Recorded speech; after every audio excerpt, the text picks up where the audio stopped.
I got the text on a Wednesday afternoon, dinner at Delvino's, 7 p.m. We have big news. It was from my mom, sent to the family group chat that I'm usually the last to hear from. No context, no extra messages, just that. But what caught me wasn't the place or the time. It was the tone. That word, big, felt intentional, like they wanted me to be curious, like they wanted me there. And I went.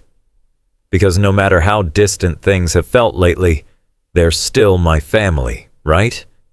I remember pulling into the parking lot that night. The sun was just starting to dip, casting these long shadows across the pavement. I took a breath before stepping out of the car, adjusting the collar of my nurse's uniform. I hadn't had time to change. My shift had ended late, and I'd rushed over without even grabbing dinner. But part of me was excited. Maybe things were finally changing. Maybe this time I'd be part of something. As I walked into the restaurant, I could already hear the laughter. I turned the corner into the private dining room and froze. There they all were. My mom, Marlene, sipping wine and smiling like she was posing for a magazine cover. My dad, Gerald, arms crossed, nodding politely as he listened to Teresa. And Teresa, my younger sister, was glowing. Her hair freshly styled, makeup flawless, surrounded by everyone's attention as always. Even my grandfather Walter was there, sitting at the end of the table, quiet as usual, but present. They were all there, except me. No one had saved me a seat, but that wasn't the first thing I noticed. My eyes landed on the oversized white banner stretched across the back wall. Congratulations to our real daughter. Big, bold letters, glittery, loud. It hit me like a slap.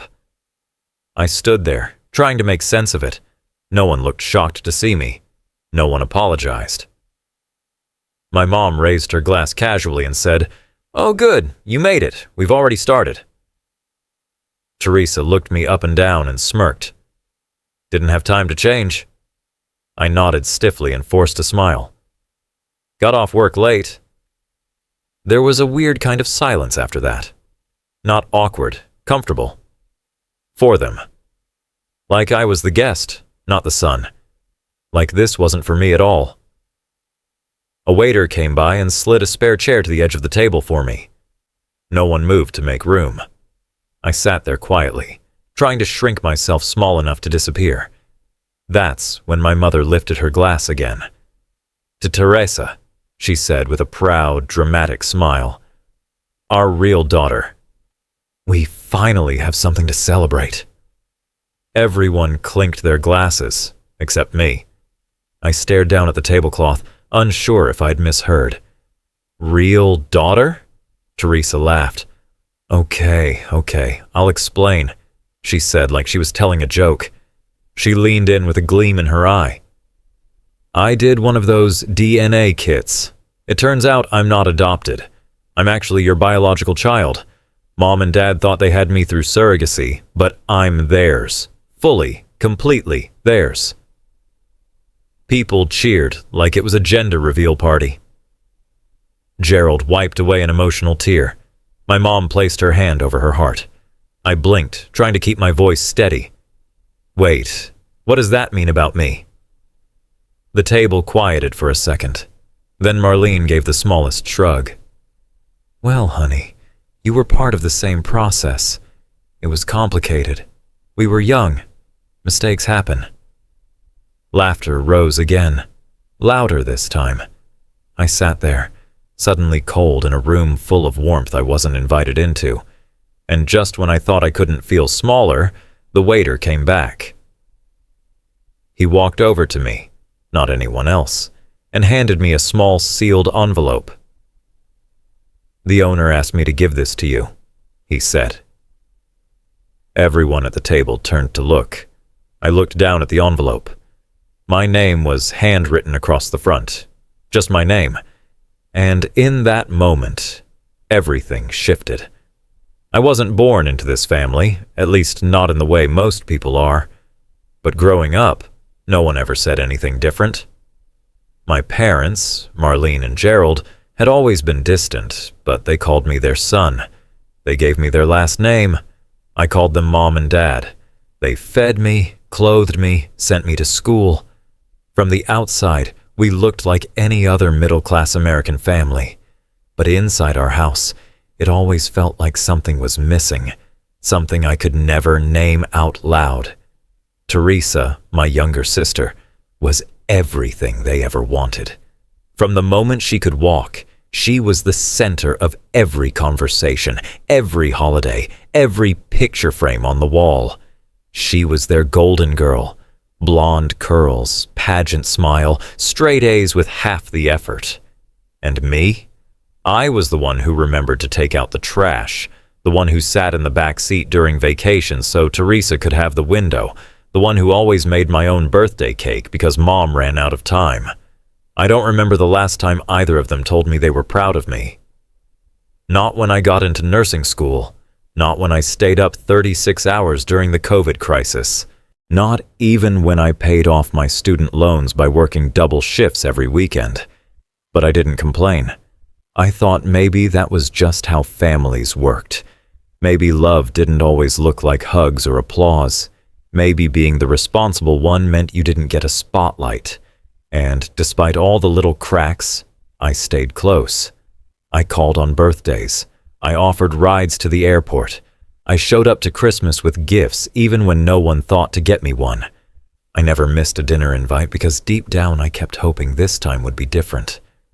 That's why when the group text came in about the dinner at Delvino's, I told myself, maybe they're finally going to see me. Maybe the big news was about something we could all share. Maybe, just maybe, I'd finally be part of the celebration, not just a spectator. I was tired that day, physically and emotionally. 12 hours on the hospital floor, 2 codes called, 1 patient I couldn't save. But I didn't cancel. I didn't want to be the one who bailed. I'd gotten used to being the one who showed up, even when it hurt. I remember putting on a bit of lip balm in my car mirror, trying to pull myself together. I told myself, don't overthink it. Go in, smile. Maybe this time will be different. But nothing could have prepared me for that moment, that banner, that sentence. Congrats to our REAL daughter. It wasn't just a party. It was a statement, a line drawn in glitter between who belonged and who didn't. And the way they looked at me when I asked, what does that mean about me? I was like, I was the one making things uncomfortable. Like I was overreacting to something they thought was a harmless joke. It told me everything I needed to know. Still, I didn't leave. Not right away. I stayed in that chair with my hands in my lap and my heart beating out of rhythm. I waited for someone, anyone, to notice the pain on my face, to ask if I was okay. No one did. And then the envelope came. The waiter placed it down gently, respectfully, like it was something sacred. The outside was simple. Just my name in black ink, Alex. I hadn't seen my name written like that in years, not in handwriting, not like it mattered. And that's when I knew. This wasn't part of their plan. This wasn't something they arranged. This was something different. Someone had known I'd need this moment, that I'd need the truth, and somehow they'd made sure it found me. My hands were shaking as I picked it up. I didn't know it yet, but what was inside that envelope was going to flip everything I thought I knew upside down. Not just about that dinner, about my entire life. I didn't open the envelope right away. I held it in my hands like it was something fragile, something that could either save me or destroy me. The paper was thick, almost old-fashioned, and the handwriting was sharp and deliberate. Someone had taken their time. Someone had wanted this to reach me, and I didn't know if that terrified me or gave me hope. But I couldn't open it. Not there. Not while I was still surrounded by people who were pretending I didn't exist. I slipped it into my coat pocket and looked up. The conversation had moved on without me. Teresa was now talking about her DNA test like it was the climax of a rom-com. "I honestly just did it for fun," she said, swirling her wine. "But when I got the results, I was shocked. Apparently, I'm 100% biological. No donor, no mix-up, just me. The real deal." Everyone laughed again. Even Grandpa Walter gave a polite nod, though I noticed he wasn't laughing with his eyes. I finally found my voice and asked quietly, "So, what does that mean about me?" For a second, no one said anything. My dad looked toward the wall like he was trying to remember a dentist appointment. My mom shifted in her seat and gave this small, rehearsed smile. "Well," she said, "we used 2 embryos. Back then, the clinic didn't tell you much. We didn't ask too many questions." Teresa interrupted. "Basically, it was a mix-up. I'm theirs. Alex, you might be someone else's." She said it with a laugh, like she was saying I'd ordered the wrong Starbucks drink. Everyone chuckled along, except me. I wanted to leave. I wanted to scream, but I sat there, completely still, like my body had detached from the room. My mom reached across the table to pour herself more water. "It doesn't really change anything, though," she added casually. "You're still family." Still family. The way someone says that when they're talking about an old neighbor or the dog they gave away years ago. I felt my throat tightening, my heart pounding in my chest. Not fast, but heavy, like it was dragging the rest of me down. No one apologized. No one acknowledged that what they'd just revealed was more than a quirky surprise. It was my entire identity being thrown out like a punchline. I wasn't just the second best son. I was the one who didn't even belong. That banner above the table made it clear. Our real daughter. Not both our children. Not our family. Just one. One real daughter. And I wasn't her. Teresa was glowing, eating up every second of it. She pulled out her phone and started showing pictures of the DNA results like it was proof of her destiny. My parents leaned in, fascinated, amazed, hanging on to her every word. I sat there, invisible, shrinking with every sip of my untouched water. At one point, Teresa leaned toward me and said, "Honestly, this kind of explains a lot. You've always been different." She didn't mean it kindly. Before I could respond, my phone buzzed. It was a reminder from work. "Overnight shift next week confirmed. Be there at 6 p.m. Even my job treated me with more respect than my own family. I swallowed the rising heat in my throat and stood up. "I'm going to step outside for some air," I said. No one stopped me. No one asked if I was okay. My chair scraped softly against the floor, and their conversation continued without skipping a beat. I stepped into the cold night air, pulled the envelope from my coat, and stared at it under the street lamp.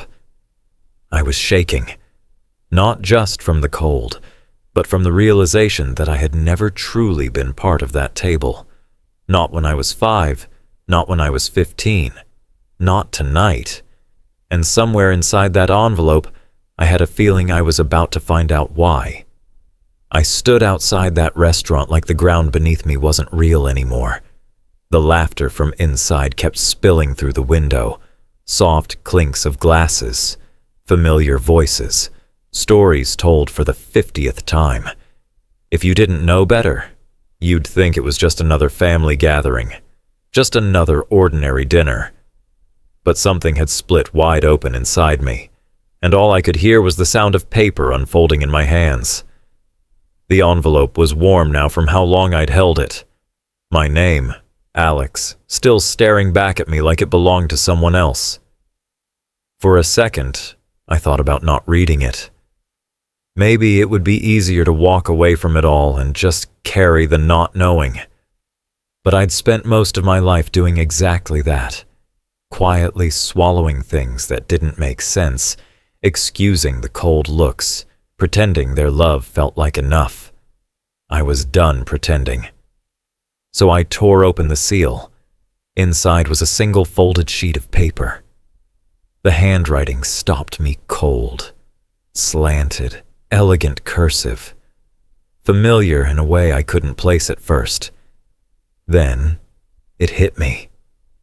Grandpa Walter. I hadn't seen his handwriting since I was a child, back when he used to mail me birthday cards with $2 bills tucked inside. He'd stopped years ago. Or maybe someone had made him stop. I opened the letter. Alex, if you're reading this, it means they finally told you.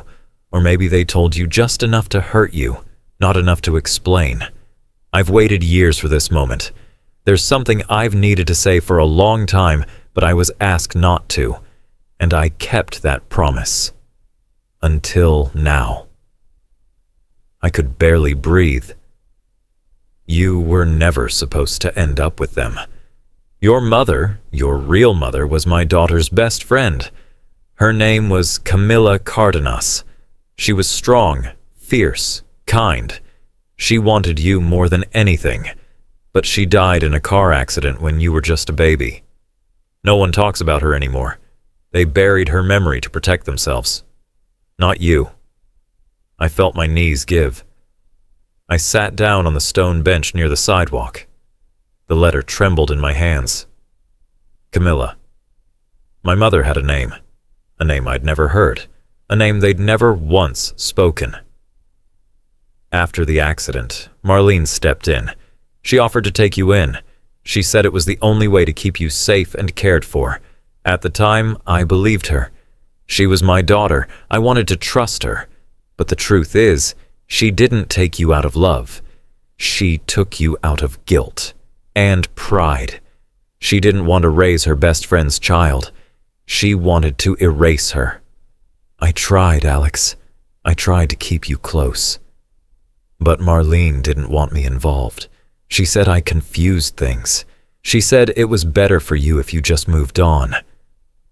I remembered how my grandfather used to pull me aside at family gatherings and whisper things like, "You're stronger than they know," or "You see things clearly, just like your mother." I thought he meant Marlene. Now I knew he hadn't. I kept Camilla's things, letters, journals, photos. I have one of her holding you in the hospital, smiling so wide you'd think she was the luckiest woman alive. She was. You were her miracle. You still are. Come see me tonight. I'm still here. I'll tell you everything. Love, Grandpa Walter. The letter slipped from my fingers, landing softly in my lap like it had delivered its final weight. My chest felt like it was caving in and expanding all at once. Every part of me that had been waiting to be chosen, to be included, to be seen, suddenly felt irrelevant. I didn't want to be seen by them anymore. I didn't need to be. I looked up at the restaurant window. My family, the people I thought were mine, were still talking, still celebrating, still living in the center of their own story, where I had never truly belonged. They hadn't lost anything tonight, but I had found something, a thread of truth, a name, a mother, a grandfather who had never given up on me, a family I had never been told about, one that might have actually loved me the way I'd always longed for. I stood up. This time I didn't hesitate. I walked straight to my car, hands steady now. I didn't say goodbye. I didn't owe them that. They'd had 30 years to tell me the truth, and they chose silence. But someone else had chosen love, and he was waiting for me. The drive to Grandpa Walter's house felt longer than it was. It was only 15 minutes from the restaurant, but every red light stretched into an eternity. My fingers gripped the steering wheel tighter than I needed to. My thoughts raced faster than my heart. I was shaking, not from fear, but from the overwhelming pull of something I had never felt before. Truth. I didn't know what I'd find when I got there. I just knew I had to go. When I pulled into the driveway, his porch light was already on. He was sitting on the swing, exactly like he had when I was little. Back then, I'd climb onto the seat beside him and ask questions about everything. I'd thought of him as the only adult who really listened to me. Now I knew why. He stood up slowly when he saw me. No words at first. He just opened his arms, and I walked into them like I was coming home. He held me longer than I expected, longer than anyone had in years. When he pulled back, his eyes were glassy, but his voice was steady. "I'm so sorry you had to find out like that." I nodded, too choked up to answer. He led me inside, and everything smelled like cedarwood and old memories. The living room hadn't changed in decades. The same crocheted blankets, the same vintage lamp with a leaning shade. But now it felt different, like it belonged to me somehow. On the coffee table sat a small wooden box. He opened it slowly, as if it were sacred. Inside were letters, stacked carefully, all in the same handwriting, some addressed to me, some never sent. "Your mother wrote these during her pregnancy," he said, "and a few after you were born. She used to say she could feel your heartbeat before you even kicked. She talked to you every day. She loved you so fiercely, Alex." He handed me a photograph. It was a hospital room. A young woman with deep brown eyes and long dark hair was cradling a newborn. Her face was soft, glowing, joyful. "That's Camilla," he said. The room blurred around me. I had never seen her before, but I knew her. I looked at her the way a child looks into a mirror for the first time and finally sees their own face clearly. I saw myself in her nose, her cheekbones, the way she cradled me, like I was everything. That picture did something no DNA test or family dinner ever could. It made me feel real. My voice trembled. Why didn't they tell me? Walter sat down beside me. They didn't want to love something that reminded them of what they took. Marlene always lived in Camilla's shadow. When Camilla died, she saw her chance to rewrite the story. And Gerald, he just followed whatever made life easier. But I knew I couldn't let Camilla's son vanish, so I stayed close. As close as they'd let me. And I waited for the day you'd come to me. He pulled out a faded envelope marked, "For Alex, when he's ready." It was my mother's handwriting. I opened it slowly, hands shaking, heart wide open. "My dearest Alex, if you're reading this, it means I couldn't stay long enough to raise you, and I'm so sorry for that. But I need you to know something no one else can ever take away. You were wanted. You were chosen. You were loved. If they tried to make you feel small, it's because they were afraid of how big your heart could be. Don't let them dim your light. You are mine, and I am yours. Always. Mom." Tears spilled freely, not out of grief, but out of recognition. For the first time in my life, I wasn't questioning if I mattered. I knew I did, and I knew who I was. I wasn't the leftover son. I wasn't a burden. I wasn't the boy who had to earn his place at the table. I was Camilla Cardenas' son, loved, fought for, chosen. I looked at Grandpa Walter and smiled through tears. "I want to know everything." He smiled back. "Then let's begin." I stayed at Grandpa Walter's that night. We talked until nearly 3 in the morning. He showed me more letters, more photos, pieces of a life I'd been living on the edge of without ever knowing it. I learned that my mother, Camila, had been a music teacher. She used to sing to me every night while I was still in her belly. She called me Lexi Bug in her journal entries. She'd planned to raise me on her own. She was scared, but proud, brave, Every sentence I read felt like oxygen after years of breathing through a straw. By morning, I'd made my decision. I wasn't going back to that house. Not to Marlene's sideways smiles or Gerald's polite detachment. Not to Teresa's mocking tone. Not to that dining room table where love was served with conditions. I wasn't angry, not anymore.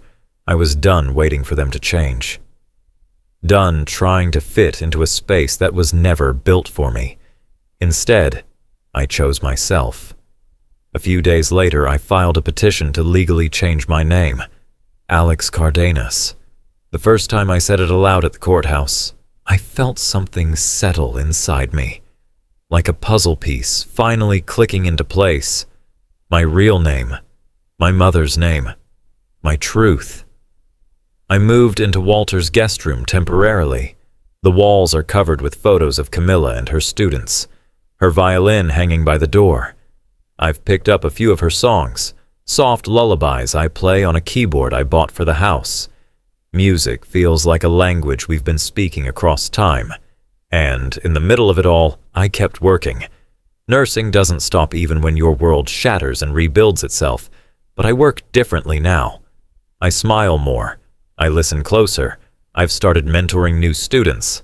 I carry a picture of Camilla in my badge holder. Not because I need others to see it, but because I finally want to see her with me. I don't talk to Marlene or Gerald anymore. Not out of spite, but out of self-respect. Teresa sent a few messages. One said, "I didn't know it would hurt you like that." I never responded. Letting them back in would be like handing them a hammer after I've spent months gluing myself back together, and I'm done being broken for the comfort of others. What I've learned is this: family isn't something you're born into. It's something you build. It's who shows up when everything else falls apart. It's who tells the truth when it's hard. It's who leaves the light on and waits for you to come home, even when everyone else has forgotten you exist. I thought I was nobody for so long, but I was somebody's miracle. I was loved by a mother who never got to watch me grow, but gave me everything she had while she could. I was protected by a grandfather who waited decades to hand me back my own story. And I finally learned how to love myself with that same fierce, unconditional energy. So here's what I'd tell anyone who's ever felt like the outsider in their own family. You are not the problem. You are not less because they failed to see your worth. You are not defined by the ones who couldn't love you right. You are allowed to walk away. And when you do, when you finally choose truth over performance and love over legacy, you don't lose a family. You find your own. If this story moved you, don't forget to like, subscribe, and share. And if you've ever had to rebuild yourself from the ground up, tell me in the comments what truth set you free.